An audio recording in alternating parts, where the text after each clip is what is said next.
Good morning, students. How is everyone today? I hope all of you are doing good. Okay, now first I just want to tell you that from this session onwards, we are going to study from our books. So every time you come and sit for your studies, bring your book, your student's book and workbook along with you and your copybook, because you'll be doing your work in your copybooks. We will start with unit number 4, which is descriptive writing. Chapter 4, topic number 1, and the topic is what is descriptive writing? And our objective for today is identify key techniques in descriptive writing. So ready everyone? Chapter 4, descriptive writing. What's it all about? This chapter explores how writers build evocative descriptions of imagined places in science fiction and fantasy novels and short stories.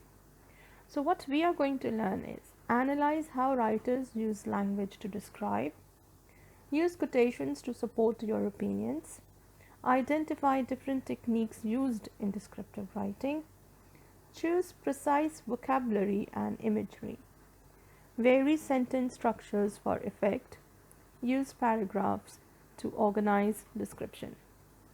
You will also annotate in detail a passage of descriptive writing, role play a television interview with an explorer, write your own description of a fantastical or futuristic place.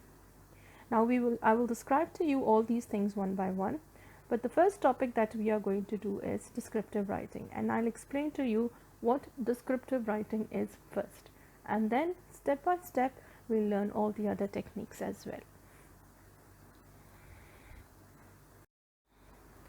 What is descriptive writing? A descriptive essay uses the 5 senses to describe a place, an object, or a feeling. In descriptive writing, the writer must describe the place, object, or feeling so well that the reader can picture it in his or her mind. This means when you are writing, when you write a story, when you write a novel, it should be written so well, it should be describing the events in such details that even though the reader is not able to see it, but it can picture it in his mind, in his or her mind. The words that you use, the imagery that you create through these words will create an image in the reader's mind.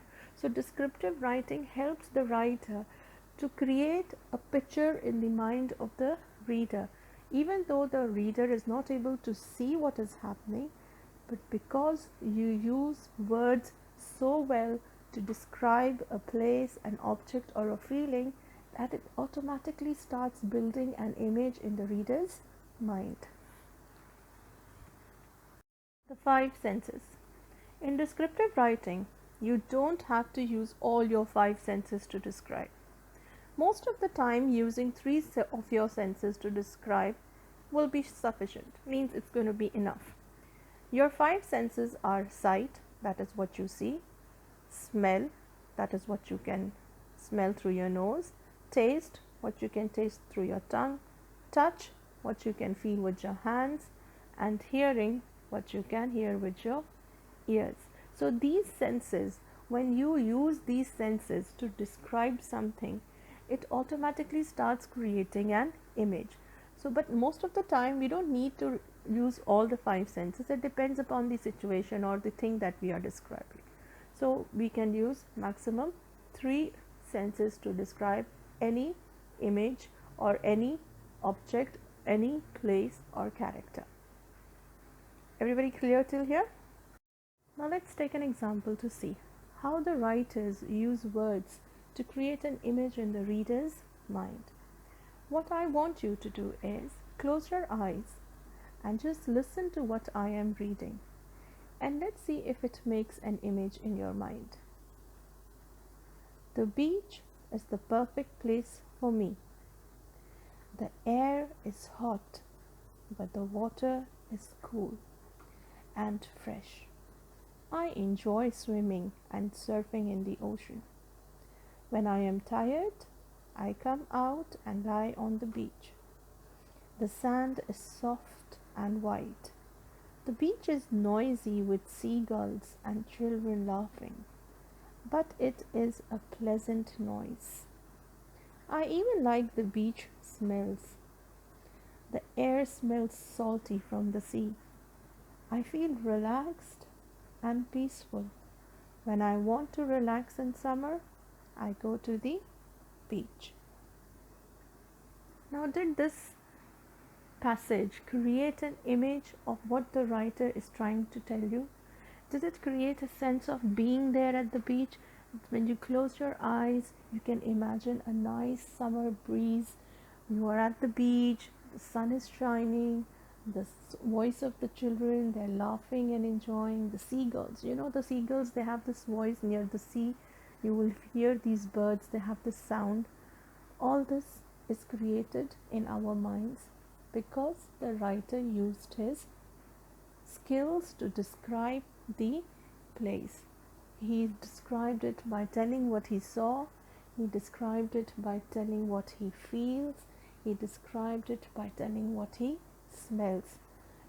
He talked about the air which is hot, so that he's feeling the hotness of the air, and he's describing the water which is cold, and then he tells us how the beach is. The sand is soft, it's white in color.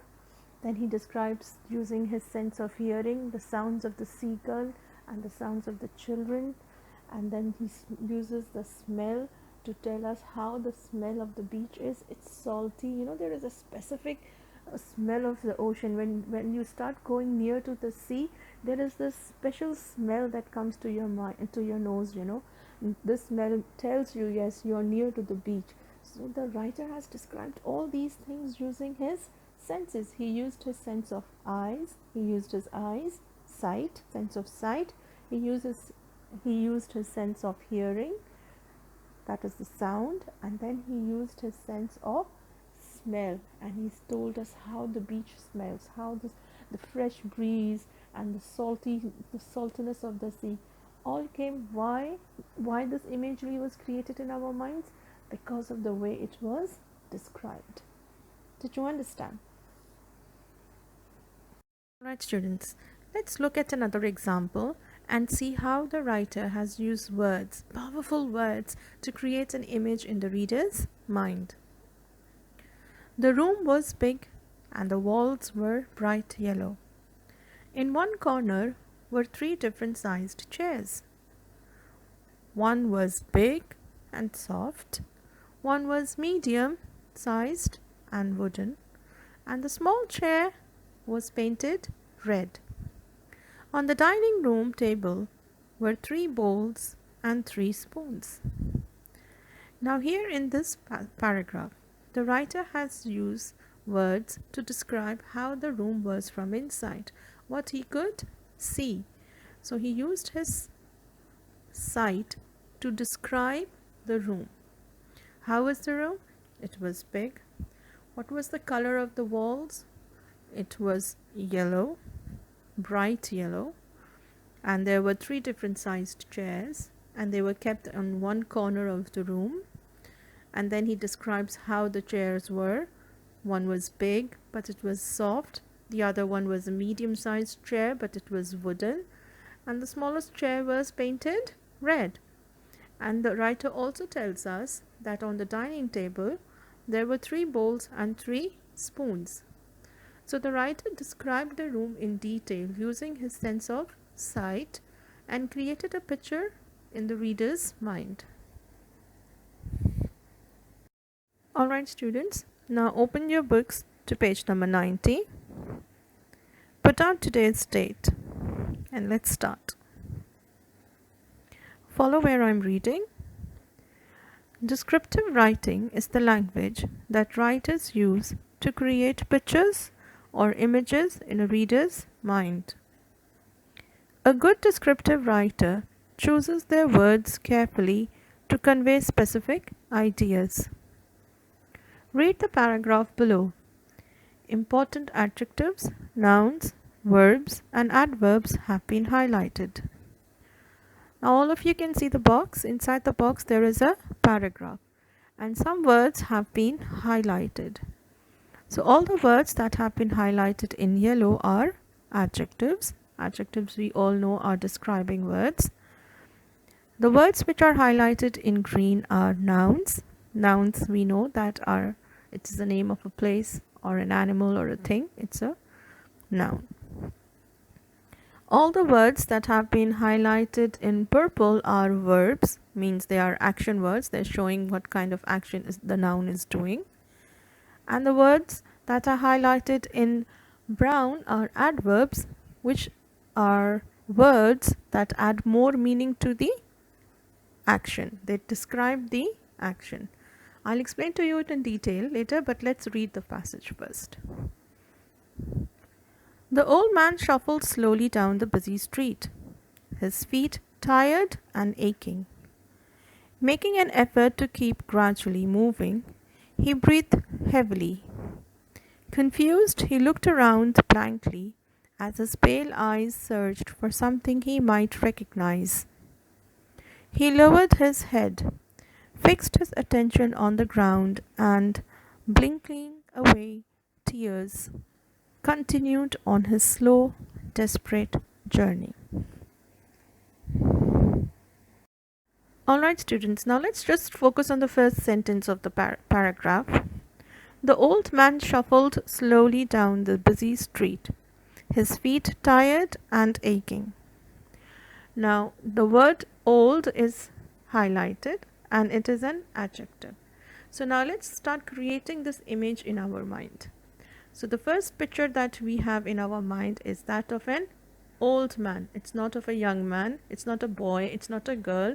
The writer wants an image to be created in the reader's mind of an old man. So the man that we are going to talk about is old. Then the next word that is highlighted is shuffled. Now shuffled means to walk with difficulty. You are not walking properly. When you if you get hurt on your leg or if there is some problem in your leg, you take a little bit time to drag your leg and move forward. So shuffle basically means that the man is taking some time to walk. He's not walking normally. He's dragging his feet. It takes time for him to move forward. So now we know it's an old man.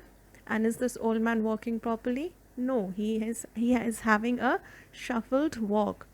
And is the shuffled walk fast? No, because there is a problem in his walk, because there is a problem in his leg, he's walking slowly. So two images now, one of the old man, and now what is the action of the old man? He is walking. But is he walking fast? No. He is having a shuffled and slow walk down the busy street. So where is this man? He is on a busy street. His feet tired. Now the writer is describing, because they are describing the movement of the character, we know that he's an old man. We know that he is having problems in his walk. And what is the other thing that he's describing? The feet. The feet are tired. That means this man has been walking for quite some time. That's why his feet are tired and aching. Aching means it's paining. So now, does this create an image in your mind of an old man? So an old man, he's not able to walk properly. His feet are tired and it's paining. They are aching. And where is he? He's on a busy street and he is walking very slowly. So you see how the writer has used words like adjectives, verbs, adverbs to describe his character. So this is descriptive writing, describing in detail, in so much detail that it creates an image of the character or the object or the place in the reader's mind. Okay, now look at the first question. It says, discuss how each word class has helped to describe the man. So the word classes that we are going to use are nouns, adjectives, verbs and adverbs. So what you have to do now is just the way it is given here on the slide. You have to write down noun and then you have to write down what is the noun. Then you have to write down what is the adjective that is describing that noun. Then you have to write down the verb that is describing the action of the noun. And then you have to write down the adverb, which is adding more information about the action of the noun. So I've just taken one example. and you will do the rest yourself in your copybooks. So my noun is the man. What kind of man? The adjective which is describing the man, old. What is the action of the man? Shuffled. And how is he moving? Is he moving fast? As I told you, shuffled is a way of moving. So adverb which is telling us how he is moving is slowly. So now you do the rest of the words like this yourself in your copybook. First write down noun, adjective, verbs and adverbs. Then write down the noun in front of it, and then according to your noun you will describe the rest of the things, adjectives, verbs and adverbs. Try to make this table in your copybooks and then send it to me. Alright students, once you finish with question number 1, let's move to question number 2.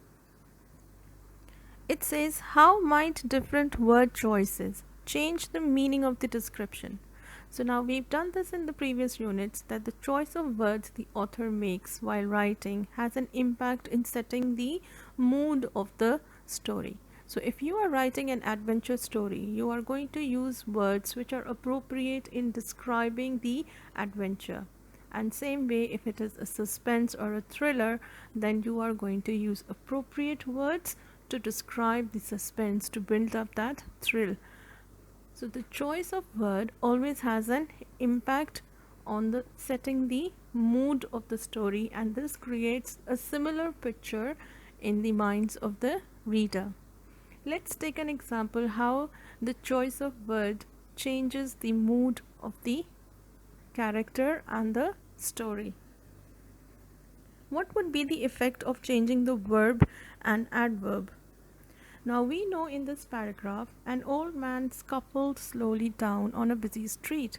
So the image that has been created in our mind is of an old man who is walking with difficulty and slowly on a busy street. But now if we change shuffled slowly with walked briskly, which is the opposite of shuffled slowly, the whole image will change. The whole setting of the mood of this paragraph will change. Now there is an old man who is walking briskly on the busy street. Walking means he walked means he's walking normally. There's nothing wrong with his walk. And briskly means fast. He's moving fast. So this has changed the image that was created in our mind. So words and choice of words have an impact on setting the mood of the story, on setting the mood of the writing, and these words then create a similar image in our minds. Once you finish with question number 1, move on to question number 2. For this you need to go back to the paragraph on page number 90. Read the paragraph carefully, and then you are going to select some words and replace it with your own word choices. Now which words are you going to replace? You will use the word classes given: nouns, adjectives, verbs and adverbs. So you can select some nouns, some verbs, some adjectives and some adverbs and replace it with your choice of word, and then rewrite the whole paragraph in your copybook using your word choices, and we will see what is the difference on the writing compared to what was already given in the book and when you change it with your words. How you will change it, I have given example. Like instead of writing the old man shuffled slowly down the busy street, I have replaced old and shuffled slowly with young and walked briskly. So now the whole meaning of my sentence has changed. It has turned, the young man walked briskly down the busy street. So you are also going to do the same thing. Read the paragraph carefully, select the nouns, the verbs, the adjectives and the adverbs you want to replace with your choice of words, and then write it down again in your copybook and see what is going to be the final result. Before we end this lesson, let's take a quick look at what we learned today. We learned that descriptive writing is a type of writing that gives a clear and detailed description of everything. It includes places, people, object, or an event. The main objective of descriptive writing is to provide a clear picture of the place of a person or a thing in the reader's mind. The writer provides enough details to create an image in the reader's mind. So students, this is our topic for today.